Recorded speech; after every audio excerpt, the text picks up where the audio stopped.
Twilight Masquerade is just around the corner, so let's get a head start building decks that seem like they'll have a shot at being contenders in the meta. If there's any concepts for new cards you want me to cover, let me know in the comments down below, but today we're going to be going over not just one, but 4 different builds of Dragapult EX.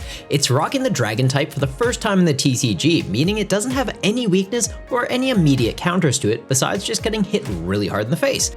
It's also a Terra type Pokemon, so there's no need to stress about getting hit on the bench by things like Greninja or Greninja.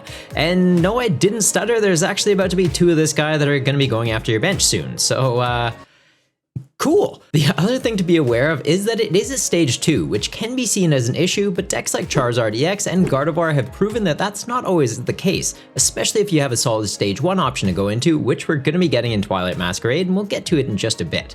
The attacks are what really makes this card shine though, especially Phantom Dive, which is going to do 200 damage to the active while putting 6 damage counters onto your opponent's board wherever you'd like. This means we can be 2-shotting something in the active while chipping away small targets on the bench or setting up damage to deal with something a little bit bigger on a following turn. Since we're going to be placing damage counters though and not actual damage, it's treated as an effect so it won't be blocked by things like Manaphy, and since we aren't a basic Pokemon, it gets past Jirachi as well, making it difficult for opponents to counter. Cards like Rabsca or Toedscruel EX would technically block this effect, but it's pretty rare that you see those seeing play, unless the meta starts to shift a little bit though.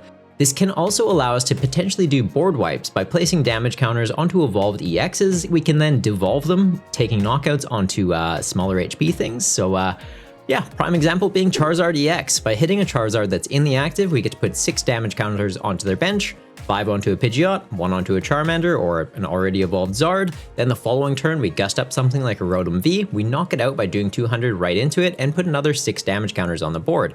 Putting it right onto that Charizard we've hit the previous turn, we then devolve them, the 70 HP Charmanders get knocked out, the 50 HP Pidgey gets knocked out. This is especially effective when combined with Radiant Alakazam, as we can move excess damage off the target that we hit in the active onto other evolution Pokemon we're going to devolve or small HP Pokemon like Manaphy's or Clefas, and potentially take 4 prizes in one turn. Combining this with Turo to get 2 uses from Alakazam pushes this even further. There's also the option though to run this with Radiant Charizard as a different Radiant for the deck, allowing you to set up damage into larger targets and then in the late game go into Charizard, just attach 1 energy and finish them off. 8 damage counters onto a Charizard EX as an example, and then another 250 off Radzard, we're taking a knockout into it. That's just one of Dragapult's attacks though that we've covered. It does have a second attack, it only does 70 damage for just 1 energy though, and this can be helpful since this second attack, it's a little bit expensive. It's costing a fire and a psychic, so if we don't get it set up, we've at least got an option to get a little bit of damage out. Paying the 2 energy for Phantom Dive though, we've got a couple ways to get around that, and it's going to be treated differently in each of the builds we'll be covering today, so we'll kind of treat it as a case-by-case thing. For the previous evolutions though, we're in luck, as the new Dracloak coming out in Twilight Masquerade has a solid ability. It lets you look at the top 2 cards of your deck, draw 1, put the other on the bottom of your deck. It's very familiar if you've been playing since the team-up format, since we did have a Pidgeotto that did the same thing. That did see play in control decks, so potentially that's a different route Dracloak could go to, but yeah, let's just pretend I didn't say anything because there's already enough control in the format. So yeah, back to Dracloak. The other benefit of having a solid stage 1 means we can go for Arven builds and focus on Evolution TM as a great way for this deck to get set up.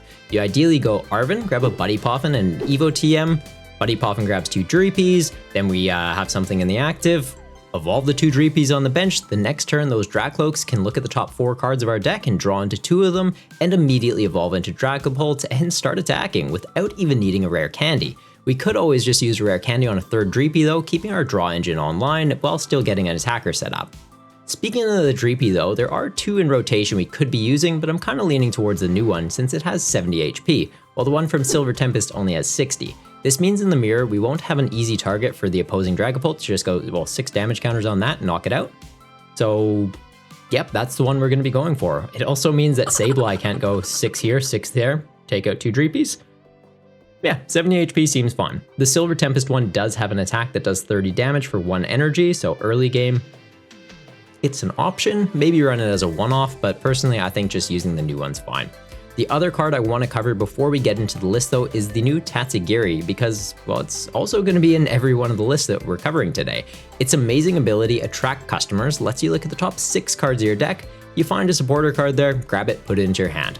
It's just an easy way to quickly thin through our deck and get into our Arven very quickly, and then we can even use Arven, Evo TM, chuck it on the Tatsugiri, attach an energy, and use that to kind of get our bench set up. We also have Rescue Board that we can attach to the Tatsugiri to make it a great pivot option as things get knocked out. So if the Tatsugiri doesn't get knocked out, when something else does, goes in the active, grabs the supporter. And it can be combined with the Dracloaks, so the Dracloaks draw cards, draw more cards, and then we use Tatsugiri to quickly thin through our deck and get into key pieces like Boss's Order or Iono when we need them in a pinch. Now that we've covered the core Pokemon, let's get into the actual deck list. We're going to be covering 4 versions, and the first one we'll be talking about is a pretty straightforward list. It's going to be running a 4-4-3 Dragapult line. This ensures you're almost always starting a Dreepy and can hit the Dracloaks off Evo TM. Even if you prize 1 or 2, there should still be 1 or 2 in the deck, or if one's in your hand, there should still be 1 or 2 in the deck, so we're not going to be missing that when we're going to use it. For the Radiant, I've chose to go with Radiant Charizard just as that backup attacker for cleaning up knockouts in the late game, just 1 energy to get it going. It's pretty solid. And speaking of the energy to get it going though, the method to get our Dragapults online in this version, we've got a few routes to go. So one is just attaching Neo Upper Energy. It's going to count as 2 of any energy when it's attached to it, so it covers the Fire and Psychic just as 1 attachment. Pretty solid. Is a special energy, so watch out for like Crushing Hammers, Enhanced Hammers, Temple of Sinnoh. Does make it a little bit tricky, so we do have a few other routes to go, but as just a one-off attachment in case we miss our turn 1 thing, or our turn 1 went on to a Tatsugiri to use Evo TM, we can still get an attacker going by turn 2, which is pretty clutch. That isn't the only option though, as we also have Experience Share, meaning we could have something on the bench. Experience Share on a Dracloak, Tatsugiri in the active that used Evo TM gets knocked out, grab that energy, put it on the Dracloak, then just manually attach a basic energy on the next turn, and that can get going, which is good. And we've also got Mela, which if something gets knocked out, it lets us get a fire energy from the discard pile and attach it to one of our Pokemon while also drawing up to 6 cards in our hand. So it gets the fire energy, and then we just have to manually attach a Psychic and we can get an attacker online. These also work amazingly in the mid to late game to get backup attackers online, and with the draw power from Dracloaks, as well as having Luminion to just grab Mela from the deck in a pinch, or even using Forest Seal Stone on it or on a Rotom to get into the Neo Upper Energy, we should be able to get up fairly consistently and pretty quick. Rotom's in there mainly if you're going first, since you're unable to use Evo TM on the first turn. It's an attack technically, so it just gives you an option to draw into some cards while also being another target for Forest Seal Stone. And it can be solid if you're just having a bit of a slow start too. A supporter that's in this list you may be unfamiliar with, and that I believe is in actually every one of the decks we're going to be covering today, is Lance. It allows you to look for 3 Dragon Pokemon from your deck and put them immediately into your hand. There's no limitations, doesn't say anything about no rule box, basic, evolution, it's just Dragon Pokemon. So you can get your Dracloaks, you can get your Dreepies, you can get your Dragapults, Tatsugiri even if you really want. It's pretty solid. It's really good to just be able to get into your Dracloaks and establish a, well, pretty good bench. Gets you draw power. So basically a search 3, and 3 of them are probably drawing you cards. So it's basically like a draw supporter and Pokemon search in one. It's a card that I'd consider bumping up the counts for, but deck space is already pretty tight. Something else worth mentioning is since we aren't hitting for big numbers, you'll often be playing catch up in the prize race, making Counter Catcher a solid inclusion for the deck. So we're going to be running 2 copies, meaning you reliably have Gust with still having access to another supporter for turn, so you can use your Arvens or your Melas. The rest of the list though, it's fairly standard staples, but if you have any questions about them, let me know in the comments down below. For the next list, we'll be running it with Armarouge and Magma Basin. By using these together, you can get a Fire Energy card from our discard pile, put it onto a benched Armarouge. Armarouge's ability lets us move that up onto our active Pokemon, being a Dragapult, and then we still have the attachment for turn, we attach a Psychic Energy, and we can start swinging immediately. This can make for a great way to get online quickly, even if you miss your attachment for a turn on the first turn of the game and take opponents by surprise. It also gives a bit more flexibility with discarding energy since you can get it back onto the board, so you can be using Professor's Turo to scoop up a damaged Dragapult and then set up into another one immediately with little repercussions. Something else I changed with this build is running it with the Alakazam for the damage counter manipulation to allow for more devolution plays as previously mentioned. This works especially well since we do have the Turo in this list and we can be using the Alakazam twice in one turn. It's also worth being aware that Alakazam's attack does some pretty decent damage. It's going to do 20 damage for each card in your opponent's hand. So if you notice them start to hoard cards, you may have a solid single prize attacker you can go into. Since the Fire Energy pays for the colorless in the Alakazam's attack cost, we have Psychic Energy for Dragapult, we have Psychic Energy for Alakazam. We can do some pretty good dump numbers, and yeah, as a late game single prize attacking option, it's not a bad shout. Other than that, the list is effectively the same as the previous one, with some slight tweakings to the energy count so you can more reliably find the fire, get it into the discard pile for the basin, and get our guys online. Ideally, we even just use an Earthen Vessel, discard a fire energy, get into our psychics, and the combo is just coming together beautifully. An interesting concept for this build I considered was trying to fit in Monkey Dory and Luminous energy. You'd be able to treat the Luminous energy like a dark when it's attached to the Monkey Dory, so you can move 3 damage counters from our active Pokemon and onto our opponents. Helps fix up some numbers, also potentially keeps you out of range from being knocked out the following turn.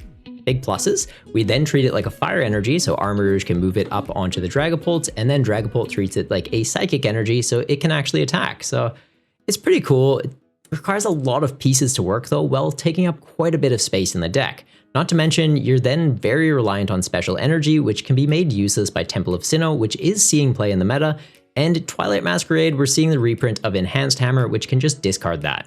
There's no easy way to recover special energy from the discard pile, so it's a cool concept, but there's a lot of downsides. The other issue is Earthen Vessel can't target it from the deck, so trying to find the Luminous energy when we actually need it and to get attacks online would be very tricky. So while it is a fun concept, it seems like a high risk for a small payoff. Definitely fun though if you like shenanigans, and keen to hear if anyone can make it work. For the third build, we've got another fire focus version. This one's going to be including Charizard EX and Pidgeot EX, which if you're up to date on the meta, it's going to feel like a kind of familiar deck, except Bidroll's been cut out and Charizard's a little bit thinner in favor of the Dragapult line.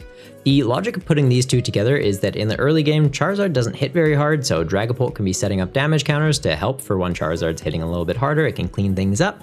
And Charizard can be getting the fire energy out for Dragapult. So 1 fire energy onto Dragapult, 2 onto Charizard, attach a psychic for turn to the Dragapult. You've got 2 very solid attackers online with some options to go into, and ideally a Pidgeot's online as well for some consistency. Having 3 stage 2s in one deck is definitely a bit ambitious though, especially because they'd all like to have rare candy. But with Dracloak being such a solid draw engine, you're usually fine just manually evolving it up or using Evo TM to get it online and be your draw engine while you're trying to set up the other pieces and save the rare candies for your Charizards and Pidgeots. The list also uses the A-Spec Legacy energy, as it can count as either a Psychic energy or a Fire energy and make it so your opponent's knockouts are taking 1 less prize. So all of a sudden our 2 prizers are giving up 1 prize, meaning they'd have to knock that 2 prizer out, they get 1, and they still need 5 prizes. We're going to force them to knock out 3 more 2 prizers. That's fine, they're playing a 7 prize game all of a sudden, and I'm for that. Plus, since we are running Radiant Charizard, you could even just attach that Legacy energy onto it to have a 0 prize attacker going out, doing some pretty crazy numbers while cleaning up knockouts. It definitely seems like a solid concept for attackers, but maybe a bit trickier to pilot. Plus, due to the extra Pokemon needed to make this all work, some consistency cards like extra draw supporters unfortunately were cut in favor of the Dracloaks to be the draw supporters, basically. I'd love to hear your thoughts and feedback on this list, because the concept seems cool, but definitely seems like it's gonna need a bit of tweaking. Keen to test it out though, and I'd love to hear if you are too. Now for the final list, we've had 2 that were focused on fire, so it seemed only fitting we'd have at least 1 that's more so about the psychic, and we're gonna be running it with Xatu. It's gonna allow you to attach a psychic energy from your hand to one of your bench things and draw 2 cards. By combining this with Dracloak, it gives us incredible card advantage to quickly dig through the deck while also getting attackers online. Since the energy only goes to the bench though, the rescue board count has been bumped up to 2, so we can have either Tatsugiri or Xatu in the active as a pivot for it, while still getting our attackers online since they both only have 1 retreat cost, allowing us to quickly charge up Dragapults and start attacking. For the A-Spec in this one, I've also gone with Legacy Energy just to kind of count as that fire if we're having a little bit of a tough time finding it, or it could count as the Psychic if we need and skew that prize trade. Have also changed the energy count to 5 Psychic and 3 Fire, just that we're finding that Psychic to get the draw power off Xatu and get online really quickly. And is also going to be running Radiant Alakazam just for that kind of silly combo, and with the Xatu being able to attack with Alakazam is that much easier. All 4 of these builds are early concepts, as the set's currently unreleased at time of recording, so they're likely to change as the meta develops. If you found this video helpful in any way, hitting that like button is a great way to let me know, and subscribing will make sure you don't miss out on the next video. I'd love to hear which list caught your eye today though, and that you'll be trying out when the set releases next month. Or if you do want to start your testing early, there's a link in the description for all the new cards shown today so you can start making proxies. If you're unfamiliar with how to do that though, there's also a video popping up on the screen now that'll run you through how to make your own proxies so you can start playtesting today, or this other video that YouTube thinks you'll like. Till next time, stay golden, you Goomba.